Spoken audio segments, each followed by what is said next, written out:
Alors bonjour tout le monde, ici Jan Opsic, directeur de l'école du maître, formation biblique en ligne.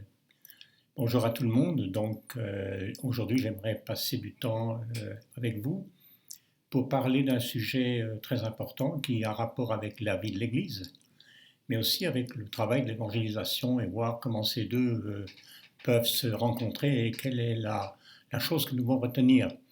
Alors j'ai appelé cette étude L'homme ou la maison de paix et l'évangélisation. Alors c'est basé surtout sur Luc chapitre 10 et Matthieu chapitre 12, 10 qui sont parallèles, disons.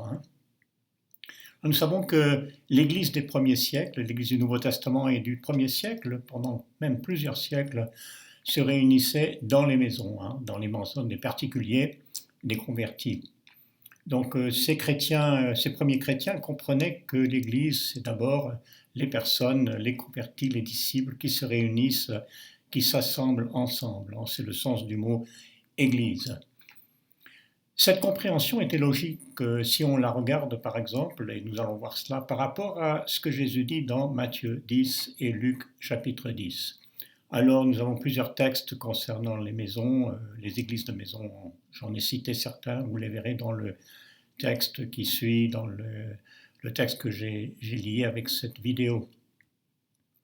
Donc la maison de paix en Matthieu 10 et Luc. Alors d'abord on va regarder dans Matthieu 10, Jésus dit dans quelque ville ou village que vous alliez, informez-vous si s'y trouve quelque homme digne de vous recevoir et demeurez chez lui jusqu'à ce que vous partiez.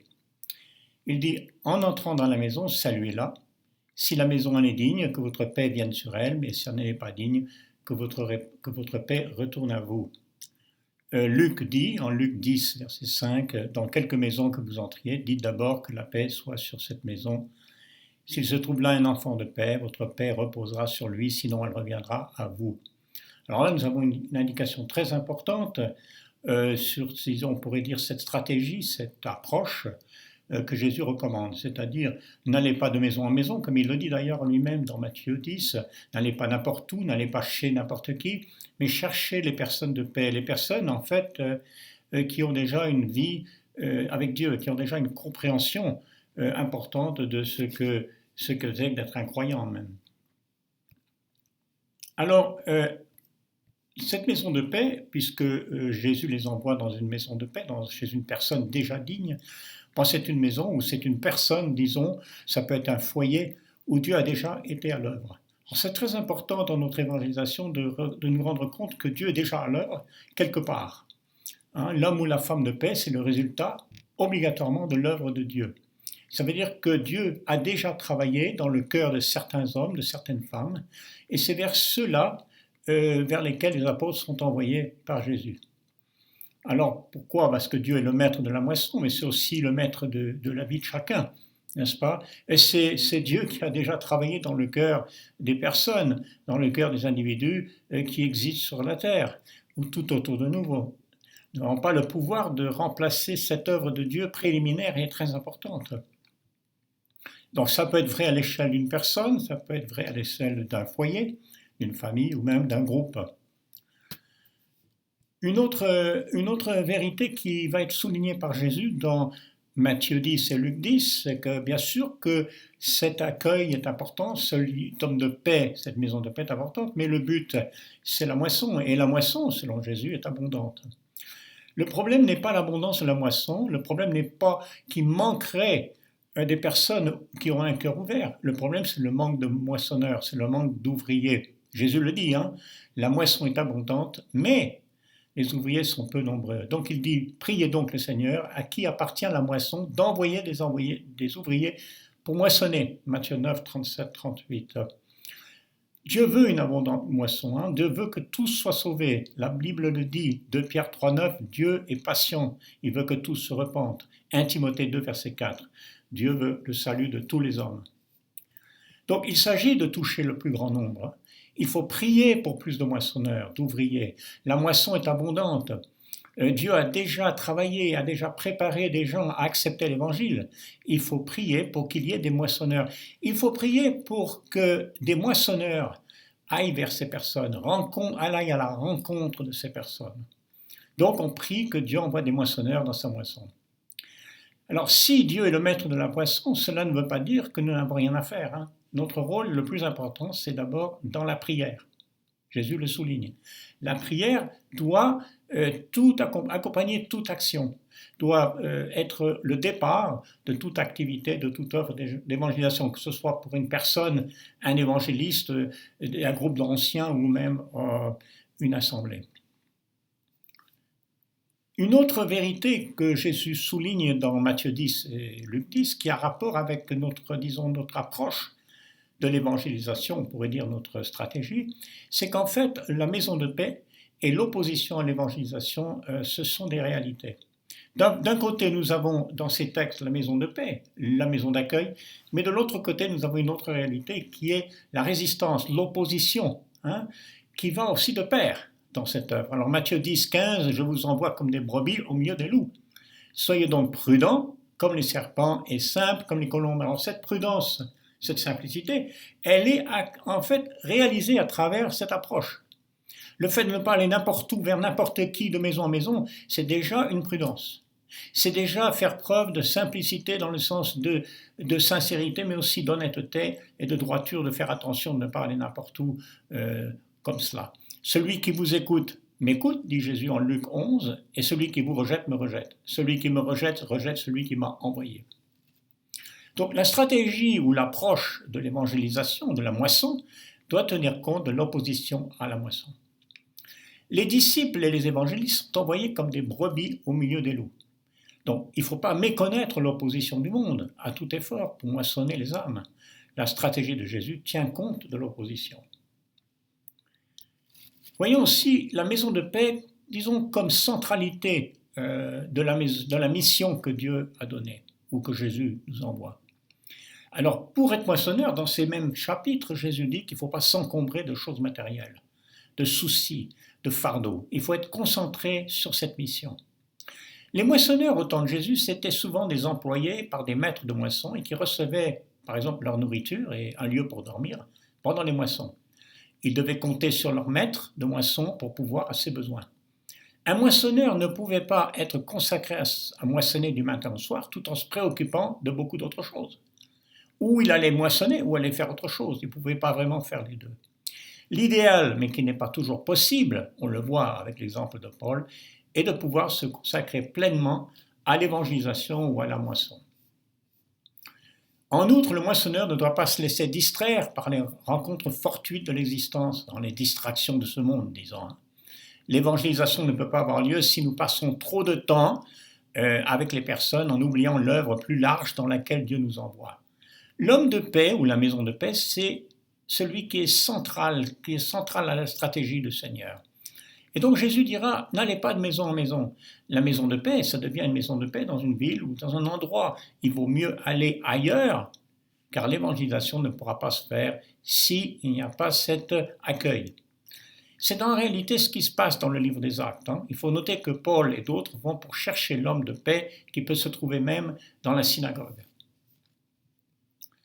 Alors, qu'est-ce que c'est que l'homme de paix? Qu'est-ce que c'est que la maison de paix? Ce qui est important dans l'approche, dans la stratégie de Jésus, ce n'est pas la maison en tant que lieu ou bâtiment.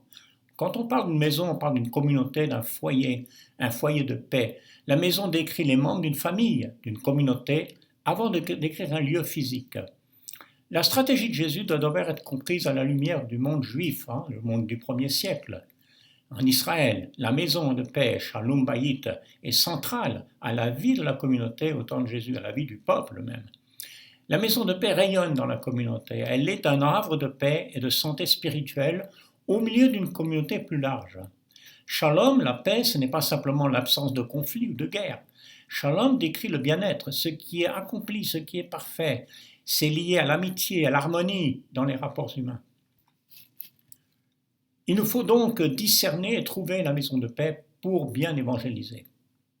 Alors bien que Jésus envoie ses disciples vers les pécheurs et les malades, en gros en général, ceux qui ont besoin de la guérison spirituelle de Dieu, ses disciples doivent discerner la maison de paix comme lieu propice où les pécheurs trouveront la guérison et un modèle à suivre.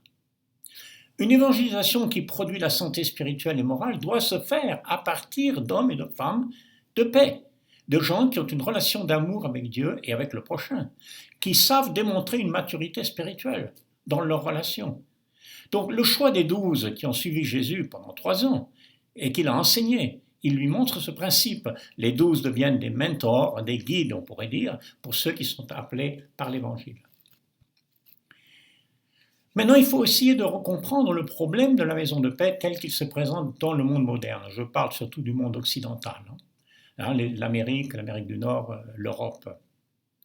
La différence est importante entre la maison de paix dans le judaïsme du 1er siècle et notre époque, surtout dans le monde occidental. La maison de paix dans le judaïsme, ou la maison dans le judaïsme du 1er siècle, c'était une maison ouverte sur la communauté plus large. Elle était souvent un lieu de prière, de discussion, de repas en commun, pour toute la communauté ou pour les chefs de la communauté. La maison, c'était le symbole de l'hospitalité, hospitalité pour les voyageurs, les étrangers. Dans l'Occident du XXIe siècle, la maison est adaptée à la mentalité individualiste, qui n'est pas ouverte forcément sur la communauté. La maison est dans ce cas un lieu privé et même fermé, réservé aux seuls membres de la famille ou aux amis très proches.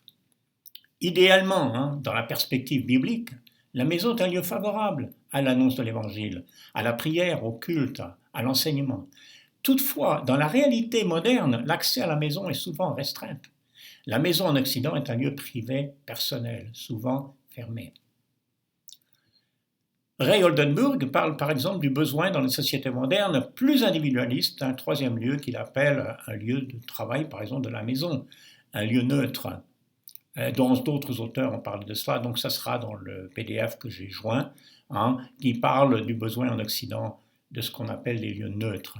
Par exemple d'un restaurant, un camping, un lieu de retraite, un parc, un café, toutes sortes d'endroits où on peut rencontrer les gens et parler avec eux, discuter au moins avec eux. Il se pose donc une question, est-ce que l'Église en tant que bâtiment, par exemple s'il se trouve qu'une assemblée a un bâtiment, est-ce qu'elle peut jouer le rôle d'un lieu neutre, connecté avec le monde extérieur? Ou est-elle un lieu fermé? Doit-on tenir compte de la vie du quartier, de la présence d'une école, d'un centre de formation, d'activités, des activités professionnelles ou sportives? Est-ce qu'il faut des liens entre ce lieu, le bâtiment de l'Église, et la vie qui est autour? C'est une question importante.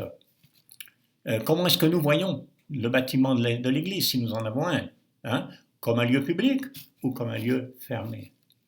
Bon, il y a des lieux, comme nous l'avons déjà mentionné, comme le café, le restaurant, le parc, l'auditorium, le parking, le lieu de retraite, etc. Il y en a beaucoup dans le monde moderne. Donc on peut parler de ce qu'on pourrait dire le lieu neutre, c'est-à-dire le lieu des connexions humaines qui se font naturellement. Alors que penser de l'évangéliste? Regardons la vie de Jésus. Qu'est-ce que Jésus faisait au cours d'une semaine? En Matthieu, Jésus bouge constamment à l'intérieur d'un périmètre relativement restreint, en particulier Capernaum, Béthanie. Il n'y a pas d'heure régulière de bureau, il n'y avait pas beaucoup de réunions programmées, il passait beaucoup de temps Jésus avec certains disciples, il mangeait avec les pêcheurs, il répondait à des questions, il enseignait dans des groupes, petits et larges, il demandait aux gens leurs avis, leurs questions, il partait seul et priait, il parlait dans les synagogues et le temple. Donc Jésus passait le plus clair de son temps en compagnie des gens. Donc nous ne pouvons pas évangéliser si nous demeurons loin des gens. Jésus se rendait aussi aux endroits où les gens se retrouvaient régulièrement. Par exemple, l'évangéliste pourrait se rendre au café certains jours, à certaines heures, pour des rendez-vous, pour être en contact avec la population, avec des personnes intéressées, pour rencontrer des amis. Donc évidemment, la foi se répand à travers les liens humains existants. La foi chrétienne se répand en général à travers des relations humaines qui existent déjà. Ces relations se développent souvent sur des mois, voire sur des années. Alors, George Hunter, dans son livre To Spread the Power, Church Growth in the Wesleyan Spirit, c'est un livre que j'ai mentionné dans le PDF, il nous dit que ce qui attire d'abord les gens vers la foi chrétienne, voilà un certain nombre de choses, 7 choses qu'il mentionne. Tout d'abord, ce qui attire une personne vers la foi chrétienne, c'est une personne ou un groupe de personnes accueillantes, 47%. Deuxièmement, la recherche de la vérité, 11%. La lecture de la Bible. Un jour, ils se mettent à lire la Bible, ils se posent des questions, 8%. Un livre, 8%. Une crise dans leur existence, 3%. Quelque chose qu'ils ont entendu à la télé, qu'ils ont vu sur l'Internet, au cinéma, 2%. Et les questions sur la mort et l'au-delà, 1%. En voyant ici, dans cette recherche qui a été faite, à quel point le groupe de chrétiens, la famille chrétienne, l'assemblée est très importante, qu'il soit accueillante, qu'elle soit un lieu où on se sent qu'on peut venir, qu'on peut être entendu et qu'on peut apprendre quelque chose. Alors, j'ai noté certaines questions qui se posent concernant cette question de l'évangélisation, la moisson, le lieu de paix. Cette question, la première question, faudrait-il envisager d'abord la quête de l'homme de paix, de la maison de paix, comme prioritaire dans l'évangélisation d'un village, d'un quartier, d'une grande ville, premièrement. Question 2. Sans la présence de l'homme de paix, n'est-il pas risqué de s'embarquer à commencer une assemblée ? Si on attire tout d'abord celles et ceux qui n'ont pas d'influence dans la société, cela ne risque-t-il pas de constituer un blocage pour la croissance ultérieure ? Question 3. On veut rassembler des nouveaux convertis. Où est-ce qu'on le fait ? Chez soi ? Est-ce qu'on le fait chez un frère ou une sœur ? Est-ce qu'on court le risque de réactions négatives en louant une maison à son nom et puis en l'utilisant pour des réunions publiques ? Difficile question, difficile. Ne faudrait-il pas que les cultes se déroulent dans un lieu plus neutre ? Et c'est pour ça d'ailleurs qu'on a des lieux, des bâtiments. Question numéro 4. Faut-il même s'empresser dans un nouveau terrain de mission à réunir les gens, à constituer une assemblée ? Êtes-vous envoyé d'abord pour baptiser, pour commencer une église ? Ou pour enseigner, pour connecter, pour développer des relations ? Quelles sont les priorités ? Ça, c'est la question. Que dit le Nouveau Testament ? Question numéro 5. Votre évangélisation est bloquée parce que vous n'avez pas suivi la stratégie de l'homme de paix.